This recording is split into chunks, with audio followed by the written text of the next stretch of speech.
João capítulo 16, vamos ler do verso 1 até o verso de número 15. Está escrito: Eu lhes tenho dito tudo isso para que vocês não venham a tropeçar. Vocês serão expulsos das sinagogas. De fato, virá o tempo quando quem os matar pensará que está prestando culto a Deus.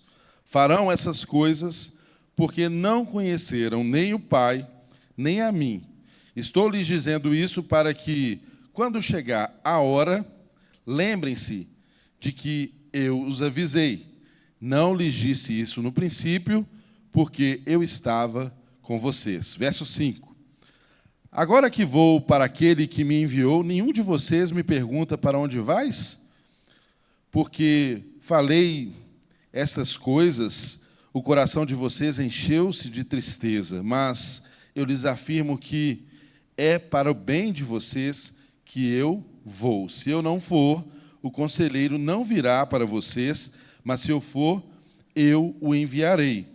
Quando ele vier, convencerá o mundo do pecado, da justiça e do juízo. Do pecado, porque os homens não creem em mim. Da justiça, porque vou para o Pai, e vocês não me verão mais. E do juízo, porque o príncipe deste mundo já está condenado. Tenho ainda muito o que lhes dizer, mas vocês não poderiam suportar agora. Mas quando o Espírito da verdade vier, ele os guiará a toda a verdade. Não falará de si mesmo, falará apenas o que ouvir e lhes anunciará o que está por vir. Ele me glorificará, porque receberá do que é meu e o tornará conhecido a vocês. Tudo o que pertence ao Pai é meu. Por isso, eu disse que o Espírito receberá do que é meu e tornará conhecido a vocês. Pai, nós te damos graças, te glorificamos por tua palavra, que é alimento para nós, por tua palavra que é sustento para cada um de nós. Deus, o que seria de nós não fôssemos alcançados pelo Evangelho, por tua palavra? Onde a gente estaria nesse momento? Por isso, Deus, nós temos o coração agradecidos, porque estamos aqui em família, em um domingo, saudáveis para ouvir a tua palavra e aplicá-la às nossas vidas. Pedimos que o teu Espírito Santo nos conduza a isso. Abençoe a quem vai falar, dê sabedoria, instrução, clareza, e abençoe a quem vai ouvir. Que, em nome de Jesus, os nossos corações e as nossas mentes estejam abertos para alcançarmos um novo nível de transformação na nossa caminhada cristã. Nós te agradecemos por esse tempo. Em nome de Jesus. Amém e amém. Glória a Deus. Irmãos, então aqui estamos dando sequência à mensagem no Evangelho de João, conforme nós fazemos aqui na nossa igreja, damos uma sequência expositiva nas pregações, nas mensagens, e estamos aqui agora estudando o Evangelho de João, no capítulo 16. Bom, qual que é o contexto aqui? O contexto é exatamente aquele que nós vimos a pastora Miriam trazer na mensagem da semana passada. Um contexto em que os discípulos de Jesus estavam sendo preparados para o momento em que Jesus não mais estaria entre eles. Estavam sendo preparados para um momento que, aparentemente, aos olhos deles, discípulos, poderia parecer um abandono. Mas não era um abandono, era um preparo para algo maior que haveria de vir. Estavam vivendo um momento angustiante, porque sabiam que aquele que ressuscitou mortos, aquele que multiplicava pães e peixes, aquele que realizava milagres dioturnamente, andando com eles presenciando, vendo tudo isso, ele não estaria presencialmente em corpo mais no meio deles. Então, eles estavam turbados, com o coração apreensivo. Como que vai ser a nossa vida daqui para frente, sem a presença de Jesus? Como que serão os nossos desafios? Como enfrentaremos as perseguições? Como enfrentaremos o mundo que virá contra nós, e ao mesmo tempo em que havia no coração deles, como que Jesus estabelecerá o seu reino. E aí, irmãos, de fato, o Evangelho nos mostra como que, às vezes, andando tão perto de Jesus, a gente não entende o que Jesus está fazendo. E assim a gente vê no coração dos discípulos que andavam com ele, que tinham expectativas, às vezes, tão distantes daquelas que Jesus propunha através do Evangelho, mesmo andando tão perto de Jesus. Pois bem, Jesus deixou muito claro para eles tudo o que haveria de suceder. Jesus está, nesse momento aqui no capítulo 16 e 17, caminhando em direção ao Getsêmani, caminhando em direção ao momento em que ele sofreria, ao momento em que ele oraria por seus discípulos, ao momento em que ele oraria por si mesmo, ao momento em que ele seria traído oficialmente, entregue para ser julgado, processado na calada da noite e condenado injustamente. Mas tudo isso ele sabia que era movido por um propósito eterno que haveria de acontecer para que ele se tornasse, de fato, o Salvador de toda a humanidade. Pois bem, como começa aqui o texto no capítulo 16? O texto começa dizendo assim: eu lhes tenho dito tudo isso, para que vocês não venham a tropeçar. Então, irmãos, qual que é o contexto geral aqui? O contexto geral dessa mensagem de hoje, que fala da missão do Espírito Santo. O tema da nossa mensagem de hoje é a missão do Espírito Santo. E o contexto geral dessa mensagem é exatamente Jesus dizendo, resumidamente, para os seus discípulos: olha, o mundo vai odiar vocês, e eu já estou avisando previamente. Estou avisando previamente. Vem momentos de perseguição. Estou avisando previamente. Vem momento de ódio materializado contra a vida de vocês. Vocês precisam estar avisados. E, irmãos, essa não é uma palavra que se perdeu no tempo ou que Jesus disse apenas aos seus discípulos.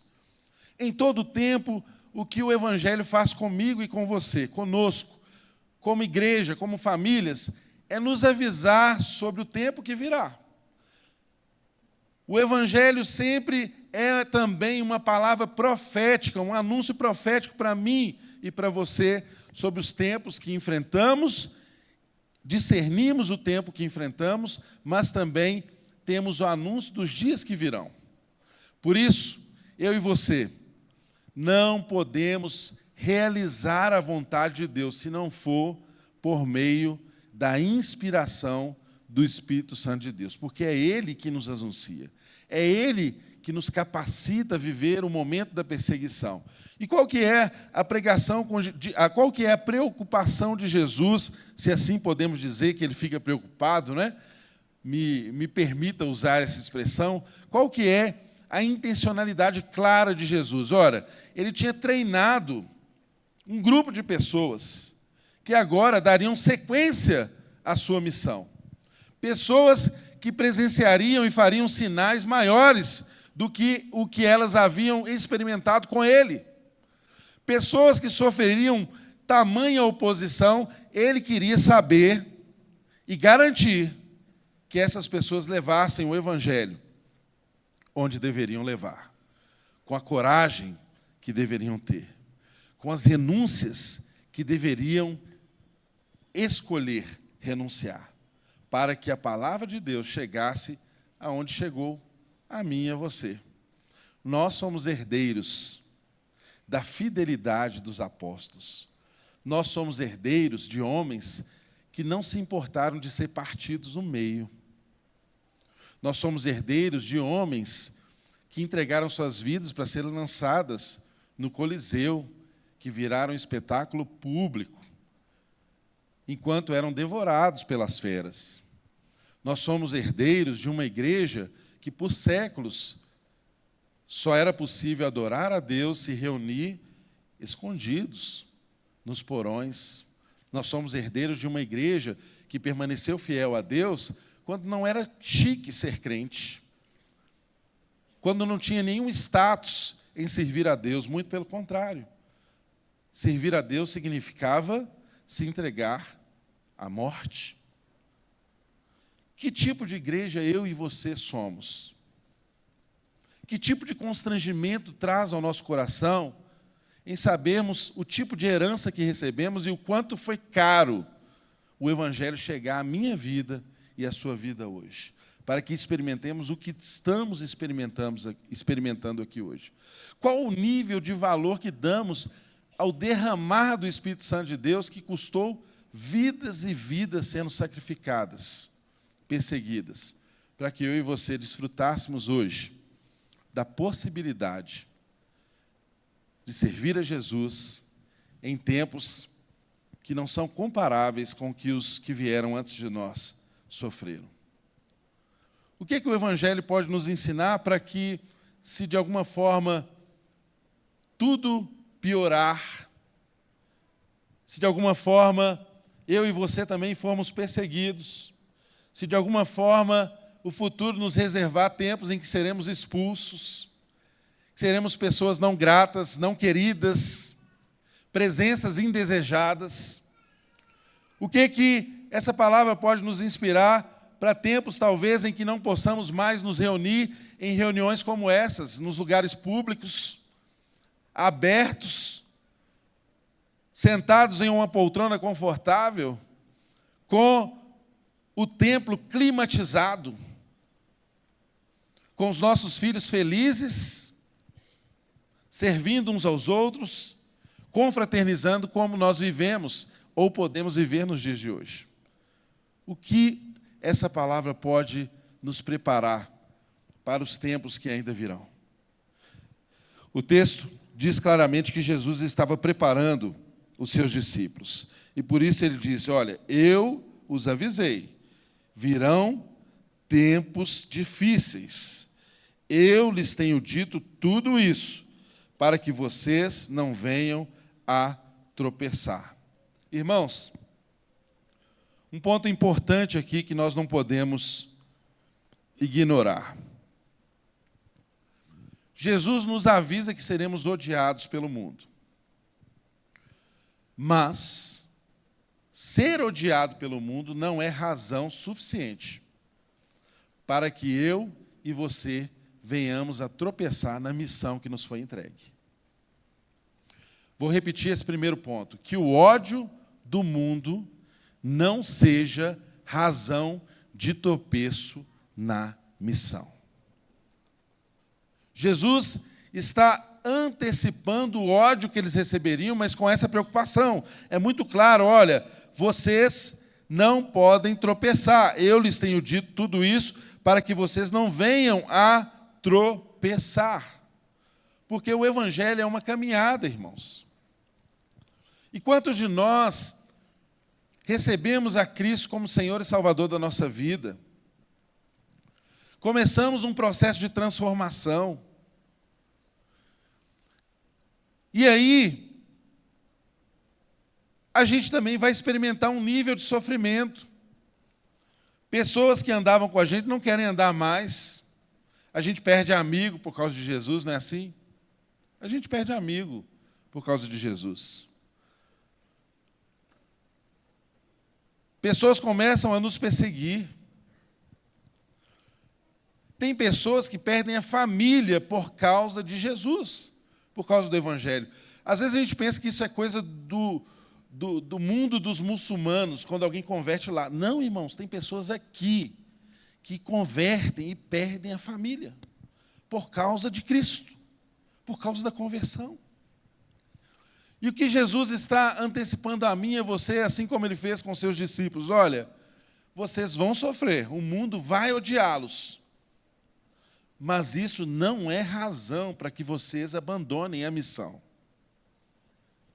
Não importa se você é afastado de um meio de amigos por causa do Evangelho, se você está sendo fiel à palavra de Deus.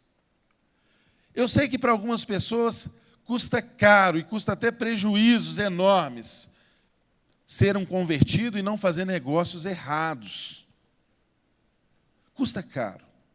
não aceitar determinadas propostas, não agir de determinadas maneiras porque foi alcançado pelo Evangelho.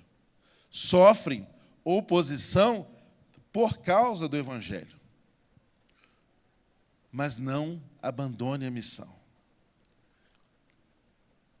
Eu sei que há pessoas aqui no nosso meio, mas infelizmente há muitas outras pessoas lá fora. Mas ainda tem pessoas no nosso meio. Mas há um exército de pessoas lá fora que abandonaram a missão porque um dia se decepcionaram com a igreja. Porque um dia foram perseguidos pela igreja. Porque um dia foram perseguidos, encontraram seus maiores opositores dentro ou no meio daqueles que deveriam cuidar deles.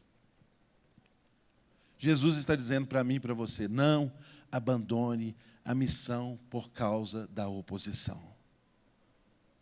Esse foi exatamente o contexto que Jesus estava trazendo para eles. Olha, vocês serão expulsos das sinagogas, de fato virá o tempo quando quem os matar pensará que está prestando culto a Deus. Farão essas coisas porque não conheceram nem o Pai, nem a mim. Estou lhes dizendo isso para que, quando chegar a hora, lembrem-se de que eu os avisei. Não lhes disse isso antes, no princípio, porque eu estava com vocês. Então, o que Jesus está dizendo para eles?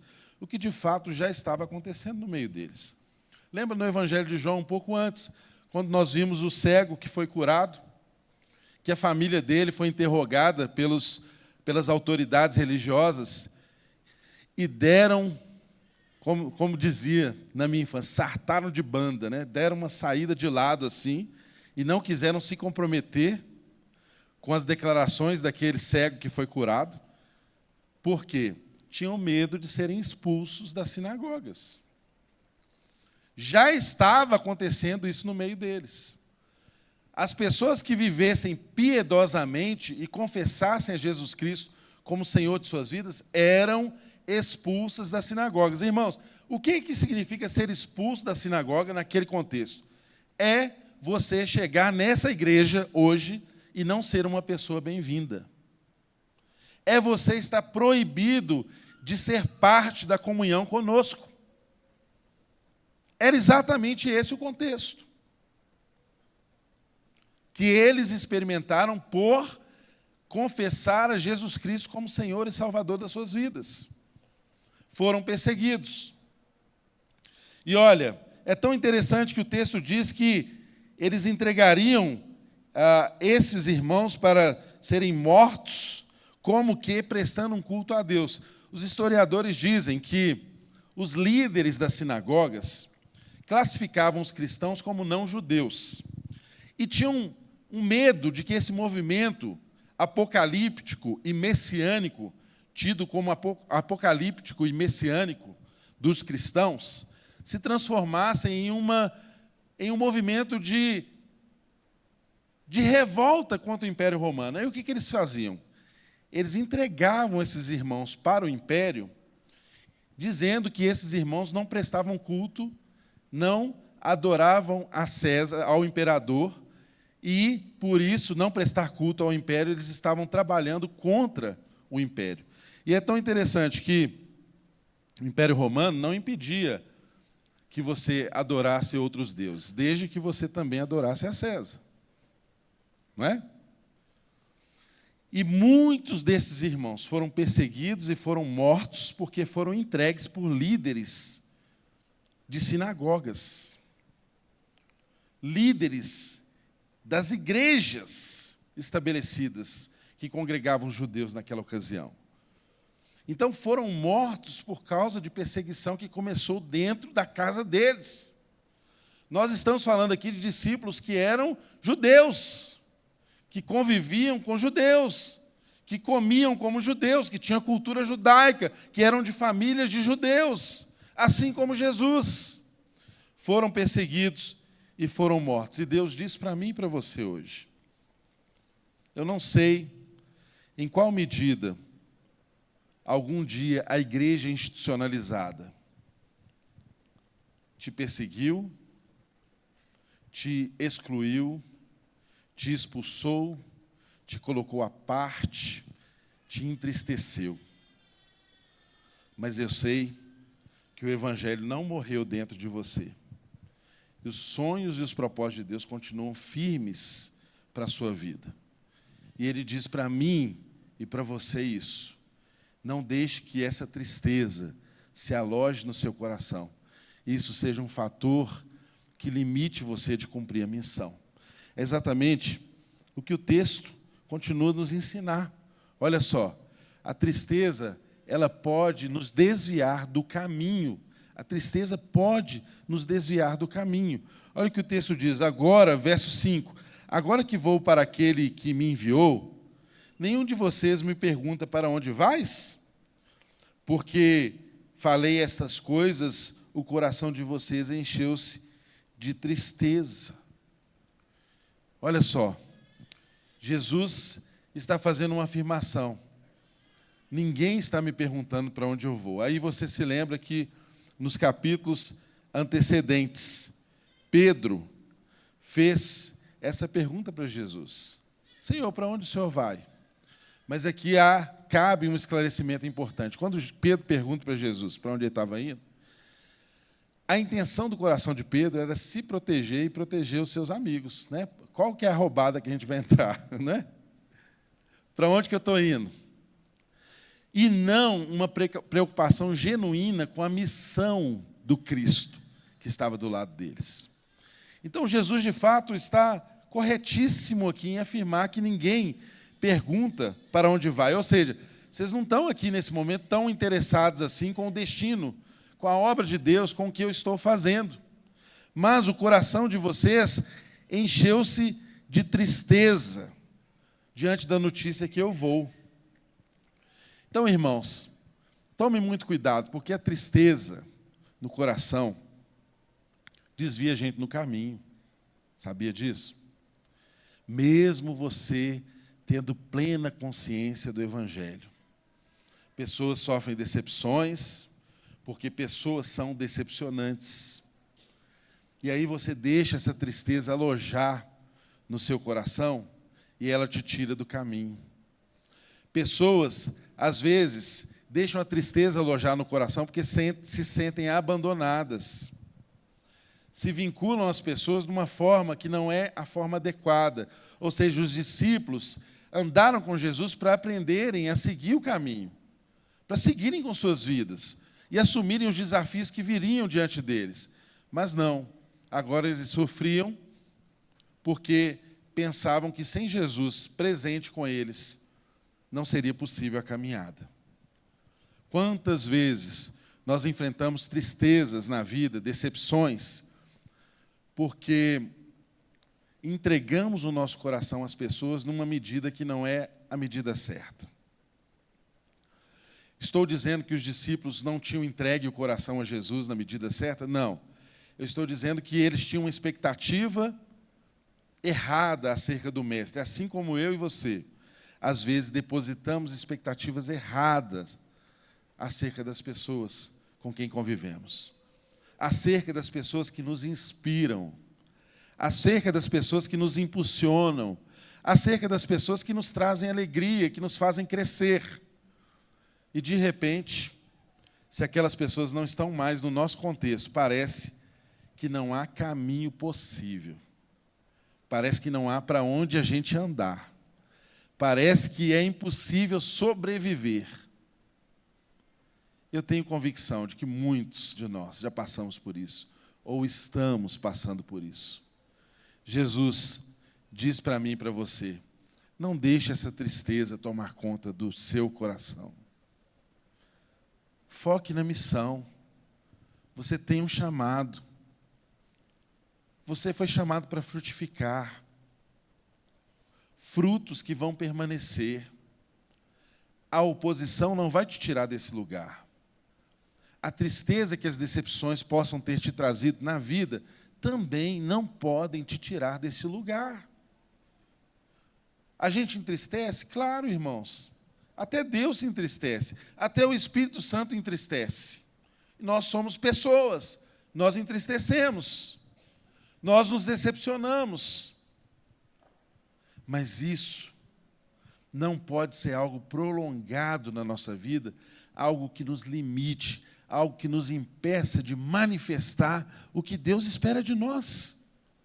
Deus espera de nós um fluir no Espírito dEle. O tema da nossa mensagem é exatamente sobre a missão do Espírito Santo. O Espírito Santo, ele aplica a verdade de Deus à nossa vida e nos faz fluir em dons, em manifestação. E quantos de nós não estamos fluindo porque estamos presos? Preso porque sofremos oposições. Preso porque nos enchemos de tristeza. Presos porque não entendemos que o Evangelho é um chamado para caminhar, para avançar. Apesar de não haver promessa de que seríamos livres das aflições, de que seríamos livres das tristezas, de que seríamos livres das decepções. Não, irmãos. O mundo é um ambiente de decepções. O mundo é também um ambiente de tristeza. O mundo é um ambiente de morte. E Jesus está dizendo para os seus discípulos, como diz para mim e para você, olha, isso vem do lugar que a gente menos espera. As oposições se levantam, às vezes, do lugar que a gente menos espera. Mas isso não pode nos tirar do caminho, do destino, da missão. Foi o que aconteceu com Jesus. É o que ele desejou para os seus discípulos. E é o que ele espera de mim e de você. Não fique aí curtindo tristeza. Não fique aí curtindo decepção. Deus te deu um dom. Deus te deu uma ferramenta para edificar a igreja. Irmãos, que privilégio. Jesus divide essa missão comigo e com você. Te chama para edificar a igreja, deposita em você virtudes, dons, e você vai ficar aí preso em decepções do passado. Vai ficar preso no medo do que pode acontecer. Creia no poder do Espírito Santo de Deus. É o mesmo Espírito que pôs Jesus de pé, que ressuscitou Jesus dentre os mortos. Esse mesmo Espírito atua em mim, atua em você, nos capacita, nos inspira, nos põe de pé se caímos, nos revigora se decepcionamos, se desanimamos. É o Espírito de Deus que não podemos desprezar. Essa obra está acontecendo na minha vida e na sua vida. Não foi algo apenas para os discípulos, não, irmãos. É impossível se colocar de pé e fazer a vontade de Deus, se não for pelo Espírito Santo de Deus. Não é na força do braço, não é na habilidade do nosso talento, é 100% inspiração. É 100% inspiração. Eu gosto de um exemplo que o Stott traz, que fala muito ao meu coração, que ele diz assim, eu posso pegar uma obra de Shakespeare e entregar para você, e pedir para você estudar essa obra 2 anos. Você vai ler, reler, meditar, estudar. Depois de 2 anos eu te pego ela de volta e falo assim, agora escreva exatamente o que Shakespeare escreveu. Você vai conseguir fazer isso? Absolutamente que não. Por quê? Porque a inspiração que estava em Shakespeare não está em você. Agora, o mesmo Espírito que ressuscitou Jesus dentre os mortos habita em nós. Por isso eu e você podemos fazer as coisas que Jesus fazia.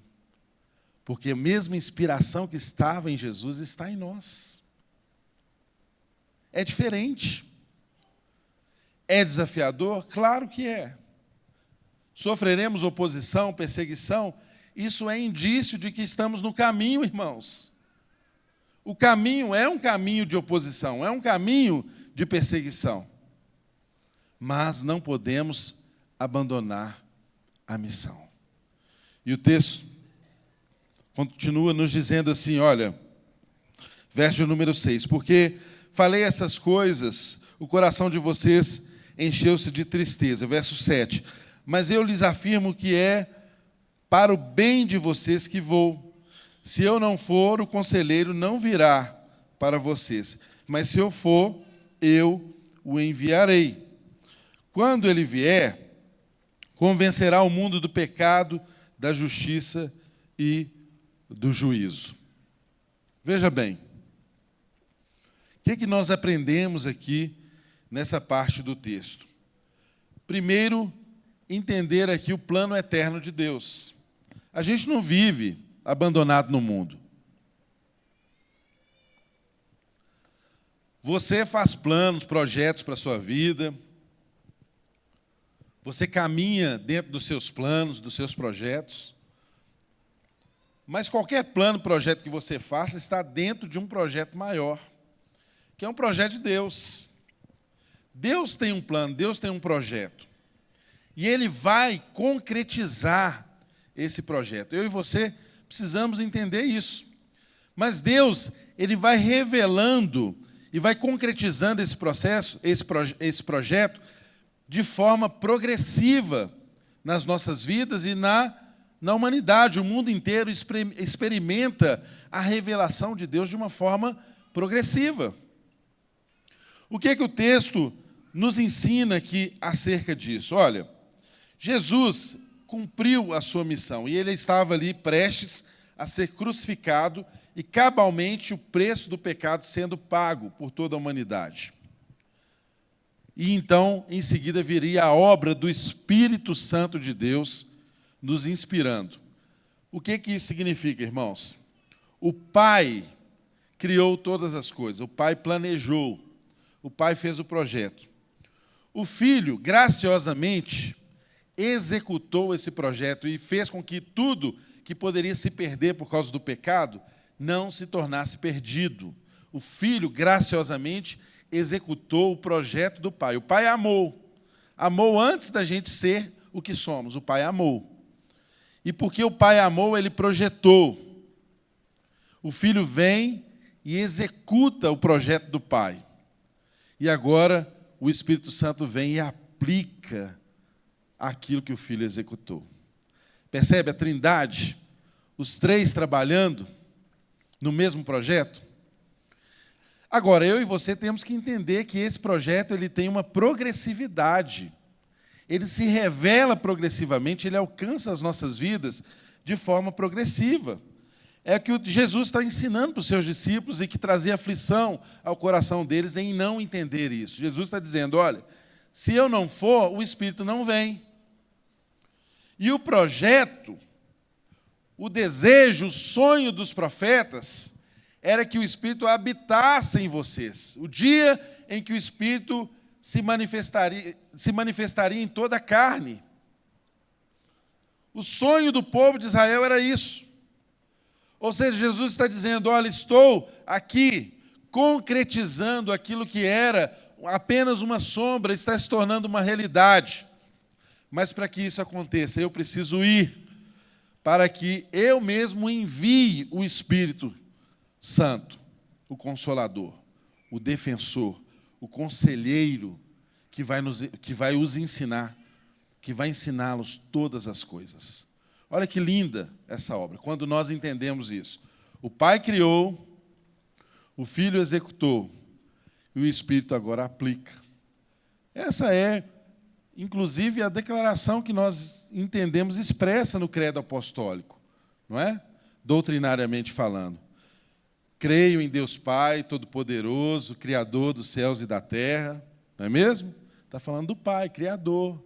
Creio em Jesus Cristo, o seu único Filho, nosso Senhor, que nasceu de uma virgem, não é mesmo? Creio também no Espírito Santo, ou seja, a Trindade está presente, trabalhando o tempo inteiro, para que um projeto seja concretizado na nossa vida. Agora, se nós não entendemos o projeto de Deus, nós temos uma dificuldade enorme para obedecer a Deus, porque nós não entendemos. Se não entendemos, temos dificuldade de obedecer. E o que o texto está nos ensinando exatamente isso. Jesus diz, olha, eu lhes afirmo, mas eu lhes afirmo que é para o bem de vocês que eu vou. Irmãos, há situação na nossa vida que Deus fala conosco, que é para o nosso bem, e a gente pode entender que não é. A gente olha para a circunstância e não enxerga bem no que Deus está fazendo, mas é para o nosso bem. Os discípulos, olhando Jesus fazendo aquilo, eles não conseguiam entender que fosse bem ele ir, mas era bem para eles que Jesus fosse, porque se Jesus não fosse, o Espírito não poderia vir. Ele diz, se eu não for, o conselheiro não virá para vocês, mas se eu for, eu o enviarei. E é tão interessante que ele foi e enviou o seu Espírito. E nós vimos no livro de Atos como que o Espírito de Deus, na vida desses homens falhos, como eu e como você, foi transformador. Nós vimos como que Pedro, afoito, como que um Pedro indisciplinado, como que um Pedro violento, foi transformado em um homem que, nas suas primeiras pregações, 3.000 pessoas, 5.000 pessoas convertiam. Como que um homem como Paulo, perseguidor da igreja, homem que consentia na morte, inclusive de mártires cristãos, ele teve um encontro com Jesus e a vida dele foi transformada. Só o Espírito de Deus pode fazer isso, irmãos. Só o Espírito de Deus pode transformar o caráter do homem. Só o Espírito de Deus transforma a nossa natureza. O que Jesus está dizendo, eu tenho que mandar para vocês aquilo que é o essencial, para vocês cumprirem o propósito eterno de Deus. Para isso eu preciso ir, para que Ele venha. Eu preciso cumprir a minha missão para que Ele seja derramado sobre a vida de vocês. O texto diz assim, quando Ele vier, convencerá o mundo do pecado, da justiça e do juízo. O texto está nos mostrando, nas palavras do próprio Jesus, qual era a missão que o Espírito Santo tinha. O que o Espírito Santo precisava fazer? O que o Espírito Santo iria fazer? Jesus veio, curou pessoas, transformou vidas, mas ainda assim, o mundo não foi convencido do pecado, da justiça e do juízo. Já pensou nisso? Foi pela obra do Espírito Santo, após a vinda de Jesus, que esse processo se dissipou, se disseminou e alcançou todos os lugares até chegar a mim e a você. Pelo Espírito Santo de Deus, pelo poder do Espírito Santo de Deus, levando o seu povo em missão, levando o seu povo a não morrer na tristeza do abandono, levando o seu povo a não esmorecer diante da perseguição, diante da morte dos queridos que estavam ao seu lado, diante das injustiças que sofreram. Quantas vezes desanimamos por essas coisas? E o Evangelho, Jesus está dizendo, se o Espírito de Deus está em você, Ele vai te pôr de pé. Ele vai te fortalecer. Porque a missão de Deus é maior do que qualquer pessoa especial que Ele coloque em sua vida. A missão, o propósito de Deus é maior do que qualquer pessoa que você ame na sua vida. Irmãos, eu tenho 2 filhos que eu amo, uma esposa que eu amo, mas Deus é principal na minha vida.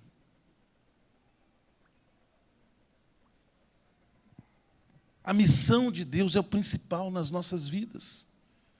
O que o texto nos ensina é claramente isso, que o Espírito tinha uma missão a cumprir na terra, que era convencer o homem, o mundo, de 3 coisas, do pecado, da justiça e do juízo. O Espírito convence do pecado, da justiça e do juízo. é tão importante eu e você entendermos a missão do Espírito. Sabe por quê, irmãos? Às vezes, a gente confunde a gente mesmo com o Espírito Santo de Deus. Já viram a esposa que o marido não é crente, e ela acha que ela que é o Espírito Santo, que vai convencer o marido do pecado, da justiça e do juízo? Já viram aquele que se converte e que ainda não tem esse entendimento claro? Ele começa a pregar o evangelho para todo mundo que está ao lado dele, e ele não consegue entender como que a pessoa não converte como ele, porque ele experimenta algo tão maravilhoso de Deus, e ele começa a entrar num esforço para convencer aquela pessoa. E não tem êxito. Porque esposas não convencem maridos. Maridos não convencem esposas. Amigos não convencem amigos. Só o Espírito de Deus convence o homem do pecado, da justiça e do juízo. Só o Espírito de Deus. Nós precisamos aprender a deixar o Espírito de Deus ser Espírito de Deus. Nós precisamos aprender a não atrapalhar a missão do Espírito de Deus na terra. Nós precisamos aprender até onde avançamos e quando é que apenas oramos para que o Espírito realize a obra dele. Quantos pais vivem a aflição de verem filhos fora dos caminhos do Senhor e se esmeram em convencer os filhos a voltar para os caminhos de Deus? E sabe quando isso acontece? Quando dobram seus joelhos, falam menos, oram mais, amam mais, e o Espírito de Deus age, o Espírito de Deus atua. E, de repente, milagrosamente, aqueles que estavam perdidos sentem uma saudade e voltam. E voltam transformados, voltam cheios do poder de Deus. Por quê? O Espírito atuou. É a especialidade dele, é o que ele sabe fazer, é o propósito dele, é a missão dele. Convencer do pecado, da justiça e do juízo. O próprio texto nos explica aqui do pecado porque os homens não creem em mim. Do pecado porque os homens não creem em mim. Qual o pecado? A incredulidade, irmão. Jesus combateu a incredulidade. As pessoas viam quem era Jesus, viam as suas manifestações, viam seus milagres, e ainda assim não criam nele, incrédulos, uma geração de incrédulos. Agora, eu quero chamar a atenção para algo muito importante para a minha vida e para a sua vida. Às vezes, a incredulidade, nos dias de hoje, ela não se manifesta tão ostensivamente em dizermos, não creio em Jesus, não creio na cruz, não creio em sua obra. Não, às vezes, a nossa incredulidade se manifesta de uma forma mais discreta,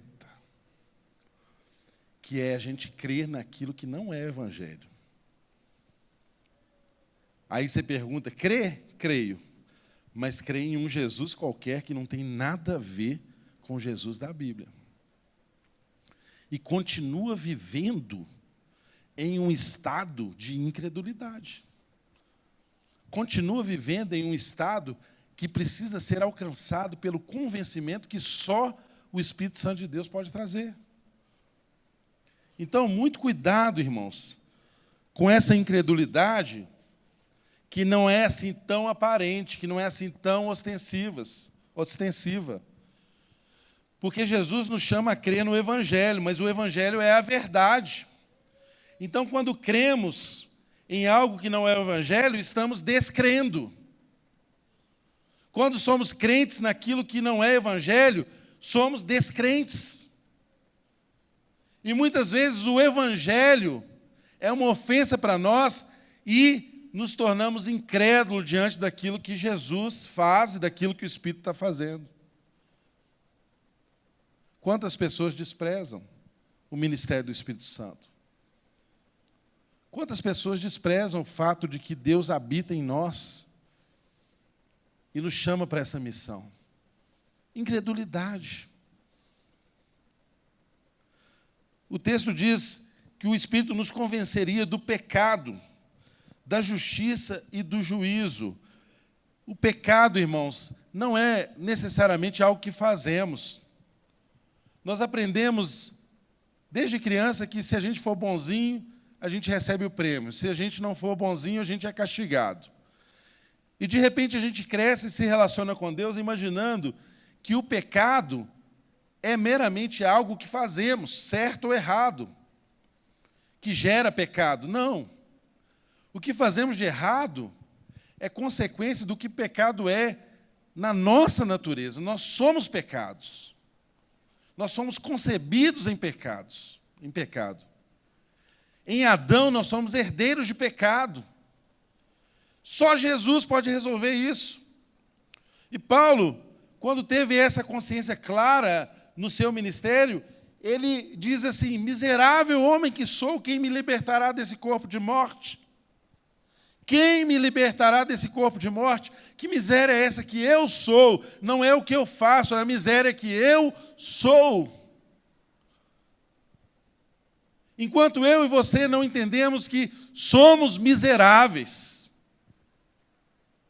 e não apenas que fazemos miséria, estamos impedidos de nos arrependermos genuinamente do pecado e alcançarmos o verdadeiro perdão. Paulo não se arrependeu apenas do que fez, ele se arrependeu de quem ele era. Eu sou miserável. Irmãos, nós somos miseráveis sem Deus. Nós somos miseráveis se ignorarmos a obra do Espírito na nossa vida. Nós fazemos coisas terríveis. O homem é um misto de glória e de vergonha. O homem consegue criar universidades. O homem cria hospitais.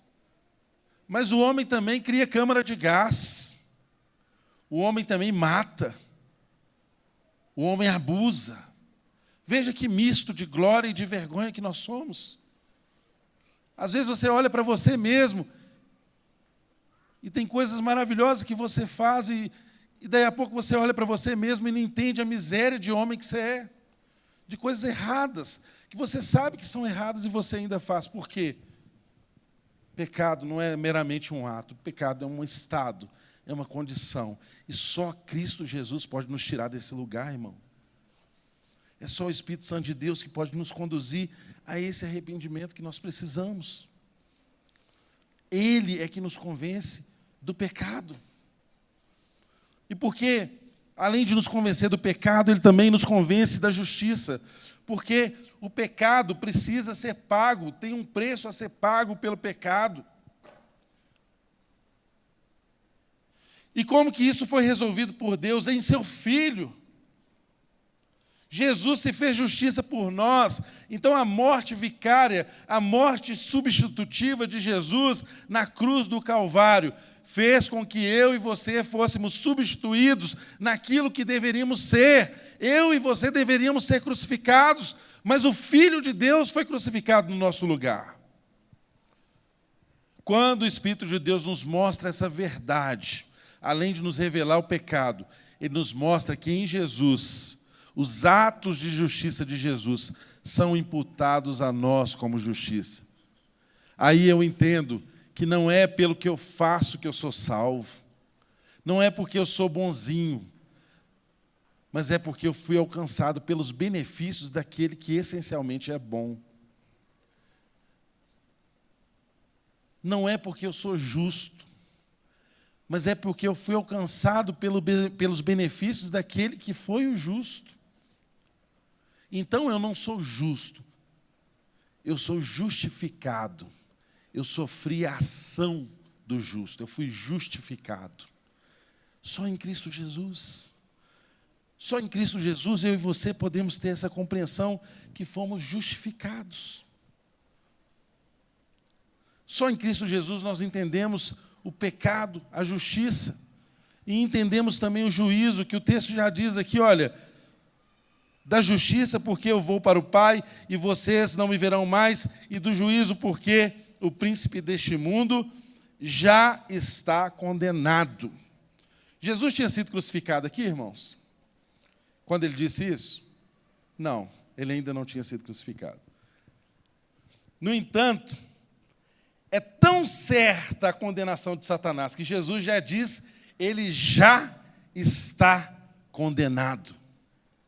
Ele antecipa esse futuro que se daria ali na cruz do Calvário com a condenação e diz: o príncipe deste mundo já está condenado. Aqui nós conseguimos entender Pedro, porque que ele diz lá em 1 Pedro que o sacrifício de Jesus ele já era conhecido e efetivo antes da fundação do mundo. Antes do mundo ser mundo, Deus nos amou. Antes do mundo ser mundo, o Filho de Deus já se dispôs a morrer por nós. Antes do mundo ser mundo, conhecido era o sacrifício de Jesus. Como já disseram, antes de Deus dizer, haja luz, ele disse, haja cruz. Porque na cruz do Calvário, eu e você somos viáveis. Na cruz do Calvário, o pecado tem solução. Na cruz do Calvário, o juízo foi feito por completo e a justiça imputada a mim e a você. Eu não preciso ganhar Deus ou os favores de Deus pelo meu esforço, mas eu manifesto a gratidão na minha vida porque eu fui alcançado por essa justiça. Pela graça sois salvos mediante a fé. Isso não vem de vós, é dom de Deus, não de obras para que ninguém se glorie. Nenhum de nós podemos nos gloriar de estar em Deus, porque nenhum de nós alcançamos esse benefício por nosso esforço, mas uma graça maravilhosa que colocou o Filho de Deus pendurado no madeiro, foi morto e ao terceiro dia ressuscitou e da posição ressurreta ele nos enviou o Espírito Santo, que nos enche, que nos ensina, que nos disciplina, que nos leva em missão para cumprir o propósito de Deus. Para encerrarmos, irmãos, o texto nos mostra com clareza essa realidade do Espírito Santo. Verso 12, tendo ainda muito que lhes dizer, mas vocês não podem suportar agora. Então, veja a progressividade de Deus em nos ensinar. Tem coisa que Deus quer nos ensinar, mas tem o tempo próprio, o tempo certo para a gente conseguir aprender, não é? Jesus está dizendo isso para os seus discípulos. Olha, eu teria muito a dizer para vocês, mas isso não é suportável a vocês agora. Vocês não podem suportar o que eu tenho a ensinar a vocês. Então, eu vou ensinar o que vocês podem compreender para esse momento. Irmãos, que eu e você andemos de acordo com aquilo que nós já conseguimos alcançar. Com aquilo que a gente já conseguiu compreender, já está bom. Deus não exige de nós além da nossa compreensão, além do que alcançamos. O Espírito espera de nós que a gente ande de acordo com aquilo que nós já compreendemos. E o texto diz, verso 13, mas quando o Espírito da verdade vier, ele os guiará a toda a verdade. Então, o Espírito Santo é o Espírito da verdade. O Espírito Santo nos guia ao Evangelho. O Espírito Santo nos guia à verdade. Então, esqueça essa bagunça, essa confusão que um monte de gente faz e fala que está fazendo pelo Espírito Santo de Deus. Não tem nada a ver. O Espírito Santo de Deus ele nos guia à verdade, porque ele é o Espírito da verdade. Olha que lindo que é a obra do Espírito Santo. Não falará de si mesmo, o verso continua, o verso 13, não falará de si mesmo, falará apenas o que ouvir e lhes anunciará o que está por vir. Então, passa para a gente os pontos aí, por favor, Arthur. Está no final aí. Olha só, o que o Espírito Santo faz? Né? O que é característico, o meio como o Espírito Santo de Deus atua? Olha só, os pontos lá. Olha, ele revela progressivamente a vontade de Deus no limite do que é suportável a nós, o que nós podemos compreender no momento.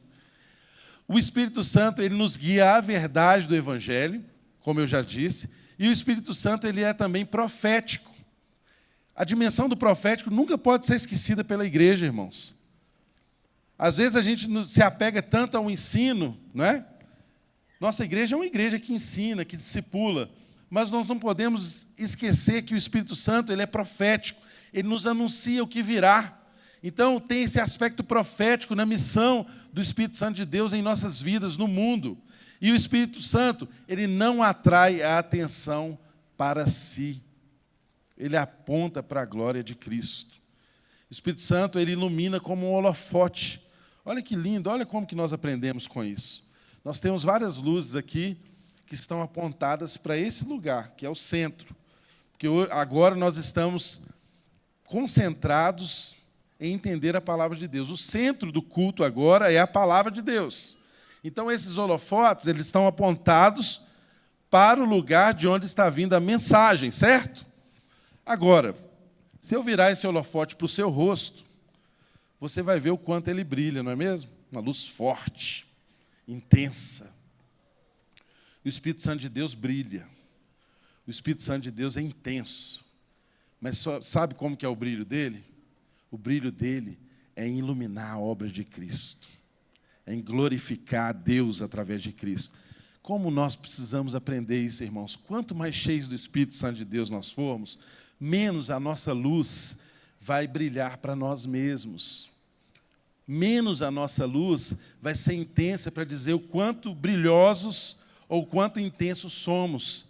E mais a obra de Cristo vai ser ressaltada. Olha que lindo que o texto diz.